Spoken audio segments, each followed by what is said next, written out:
Hello sister members எல்லாருக்கும் வணக்கம். So நான் வந்து கொஞ்சம் மைண்ட் ரிலாக்ஸேஷனாக டென்ஷனாக இருக்கும். ஏன்னா நம்ம வீட்டு பிரச்சனை நினச்சாலே நம்மளுக்கு இன்னும் டென்ஷன் ஆகும். கொஞ்சம் நம்ம வந்து ரிலாக்ஸாக இருக்கணும்னா எதை பற்றி யோசிக்கக்கூடாது. ஆனால் எதை பற்றி யோசிக்காமல் இருக்கிற சுச்சுவேஷன் நம்ம இல்லை. அதுவும் லேடிஸாக பிறந்தது, இப்போ பொம்பளை பிள்ளையாக பிறந்ததுக்கு எல்லாத்தையும் சுற்றி இருக்க எல்லாத்தையும் நினைக்கணும். வீட்டில் நினைக்க எல்லாத்தையும் நினச்சிக்கிட்டே தான் இருக்கணும்.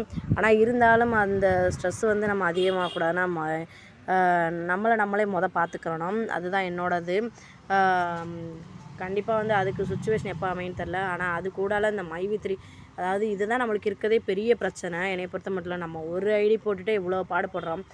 4-5 ஐடி போட்டிருக்கவங்களாம் எத்தனை பாடுபடுறாங்கன்னு எனக்கு இது வரைக்கும் தெரியல. ஆனால் எம்டி சார் ஏன் இன்னும் பேசலைன்னு சொல்கிறாங்க. உண்மையிலே ஏன் அது வந்து இவ்வளோ சைலண்ட்டாக போகிறாங்க அப்படின்றது எனக்கு தெரில. ஆனால் நான் எக்ஸ்பெக்ட் பண்ணுறது வந்து ஆகஸ்ட் மாதம் வரைக்கும் தான் நான் எக்ஸ்பெக்ட் பண்ணிக்கிட்டு இருக்கேன். அதுக்கப்புறம் பார்த்திங்கன்னா எனக்கு நம்பிக்கையே விட்டு போயிடும். எல்லோரும் ஏதோ ஒரு இடத்துல நம்பிக்கிட்டு இருப்பாங்க. சீரியஸாக எனக்கு இதை நம்பிக்கிட்டு நான் இருக்கதே விட முடியாது இல்லையா? அதனால் ஆகஸ்ட் மாதம் வரைக்கும் தான் வெயிட் பண்ணி பார்ப்பேன். அதுக்கப்புறம் நம்ம யார்கிட்ட போய் நம்மளுக்கு அப்ளைனரில் போய் கேட்டாலும் அவங்களும் சரியாக ரெஸ்பான்ஸ் பண்ண மாட்டாங்க. ஏன்னா அவங்களே நம்மளோட இக்கட்டான சூழ்நிலை ஐடியா போட்டு நிறையா இருக்குன்ற மாதிரி பேசுகிறாங்க. சண்டையும் போடுறதுக்கு வந்து என்ன சொல்கிறது, சண்டை போடுறதுக்கு வந்து எனக்கு வெறுப்பாக இருக்குது. நிறைய வெறுப்பு தட்டி போச்சு. என்னடா இது அப்படின்ற மாதிரி ஆயிடுச்சு. கமெண்ட்டில் தான் கேட்டிருந்தாங்க, ஏன் இன்னும் எம்டி சார் பேசாமல் இருக்கார் அப்படின்ட்டு. உண்மையிலே அவர் ஏதாவது வாயை திறந்து சொன்னால் மட்டும்தான் எல்லாராலையும் கொஞ்சம் ரிலாக்ஸாக இருக்க முடியும். வரலன்ற நம்பிக்கையாக தெரியும். வருன்ற ஒரு நம்பிக்கைக்கான அறிகுறி எதுவுமே கிடையாது. அப்ளைனரை போய் நம்ம டார்ச்சல் பண்ண அவங்க ஏதாவது ஒன்று பொருளையை கிளப்பிடுற மாதிரி ஏதாவது ஒன்று சொல்லி விட்டு போயிடுறாங்க. கடைசியில் நம்மளும் உட்காந்துக்கிட்டே தான் இருக்கோமே தவிர அதுக்கான சொல்யூஷன் கிடைக்கல.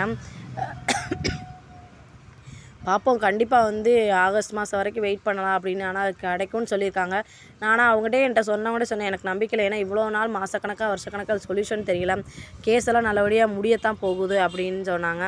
அது முடிஞ்சதுக்கப்புறமா அது அமௌண்ட்டு கிடைக்குமா அப்படின்னு கேட்டால் கண்டிப்பாக வரும், யோசிக்கிறோம் அப்படின்னு தான் சொல்கிறாங்க.